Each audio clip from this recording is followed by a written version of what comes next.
شروع اللہ کے نام سے جو بڑا مہربان نہایت رحم والا ہے۔ الف لام میم۔ اس میں کچھ شک نہیں کہ اس کتاب کا نازل کیا جانا تمام جہان کے پروردگار کی طرف سے ہے۔ کیا یہ لوگ یہ کہتے ہیں کہ پیغمبر نے اس کو از خود بنا لیا ہے؟ نہیں، بلکہ وہ تمہارے پروردگار کی طرف سے برحق ہے، تاکہ تم ان لوگوں کو ہدایت کرو جن کے پاس تم سے پہلے کوئی ہدایت کرنے والا نہیں آیا، تاکہ یہ رستے پر چلے۔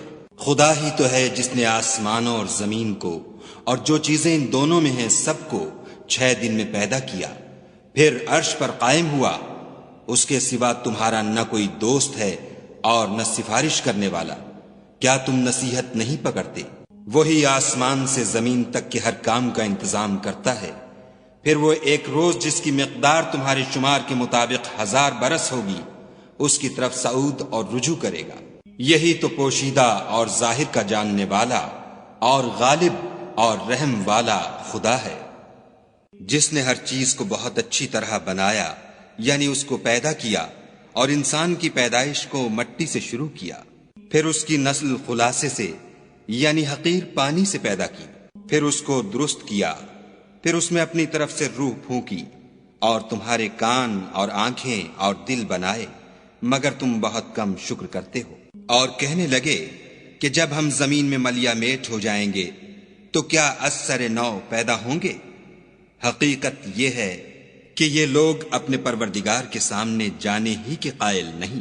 کہہ دو کہ موت کا فرشتہ جو تم پر مقرر کیا گیا ہے تمہاری روحیں قبض کر لیتا ہے، پھر تم اپنے پروردگار کی طرف لوٹائے جاؤ گے، اور تم تعجب کرو جب دیکھو کہ گناہ گار اپنے پروردگار کے سامنے سر جھکائے ہوں گے، اور کہیں گے کہ اے ہمارے پروردگار، ہم نے دیکھ لیا اور سن لیا، تو ہم کو دنیا میں واپس بھیج دے کہ نیک عمل کریں، بے شک ہم یقین کرنے والے ہیں۔ اور اگر ہم چاہتے تو ہر شخص کو ہدایت دے دیتے، لیکن میری طرف سے یہ بات قرار پا چکی ہے کہ میں دوزخ کو جنوں اور انسانوں سب سے بھر دوں گا۔ سو اب آگ کے مزے چکھو، اس لیے کہ تم نے اس دن کے آنے کو بھلا رکھا تھا۔ آج ہم بھی تمہیں بھلا دیں گے، اور جو کام تم کرتے تھے ان کی سزا میں ہمیشہ کے عذاب کے مزے چکھتے رہو۔ ہماری آیتوں پر تو وہی لوگ ایمان لاتے ہیں کہ جب ان کو ان سے نصیحت کی جاتی ہے تو سجدے میں گر پڑتے اور اپنے پروردگار کی تعریف کے ساتھ تسبیح کرتے ہیں اور غرور نہیں کرتے۔ ان کے پہلو بچھونوں سے الگ رہتے ہیں، اور وہ اپنے پروردگار کو خوف اور امید سے پکارتے، اور جو مال ہم نے ان کو دیا ہے اس میں سے خرچ کرتے ہیں۔ کوئی متنفس نہیں جانتا کہ ان کے لیے کیسی آنکھوں کی ٹھنڈک چھپا کر رکھی گئی ہے۔ یہ ان اعمال کا صلہ ہے جو وہ کرتے تھے۔ بھلا جو مومن ہو وہ اس شخص کی طرح ہو سکتا ہے جو نافرمان ہو؟ دونوں برابر نہیں ہو سکتے۔ جو لوگ ایمان لائے اور نیک عمل کرتے رہے ان کے رہنے کے لیے باغ ہیں، یہ مہمانی ان کاموں کی جزا ہے جو وہ کرتے تھے۔ اور جنہوں نے نافرمانی کی ان کے رہنے کے لیے دوزخ ہے، جب چاہیں گے کہ اس میں سے نکل جائیں تو اس میں لوٹا دیے جائیں گے، اور ان سے کہا جائے گا کہ جس دوزخ کے عذاب کو تم جھوٹ سمجھتے تھے اس کے مزے چکھو، اور ہم ان کو قیامت کے بڑے عذاب کے سوا عذاب دنیا کا بھی مزہ چکھائیں گے، شاید ہماری طرف لوٹائیں۔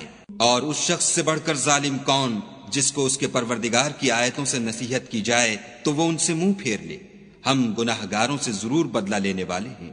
اور ہم نے موسیٰ کو کتاب دی تو تم ان کے ملنے سے شک میں نہ ہونا، اور ہم نے اس کتاب کو یا موسیٰ کو بنی اسرائیل کے لیے ذریعہ ہدایت بنایا، اور ان میں سے ہم نے پیشوا بنائے تھے جو ہمارے حکم سے ہدایت کیا کرتے تھے جب وہ صبر کرتے تھے اور وہ ہماری آیتوں پر یقین رکھتے تھے۔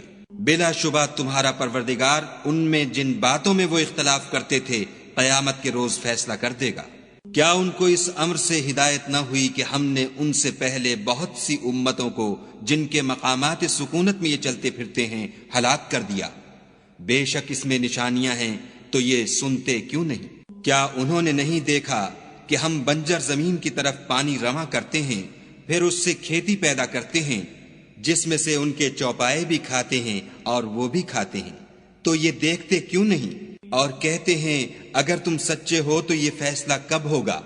کہہ دو کہ فیصلے کے دن کافروں کو ان کا ایمان لانا کچھ بھی فائدہ نہ دے گا اور نہ ان کو مہلت دی جائے گی، تو ان سے منہ پھیر لو اور انتظار کرو، یہ بھی انتظار کر رہے ہیں۔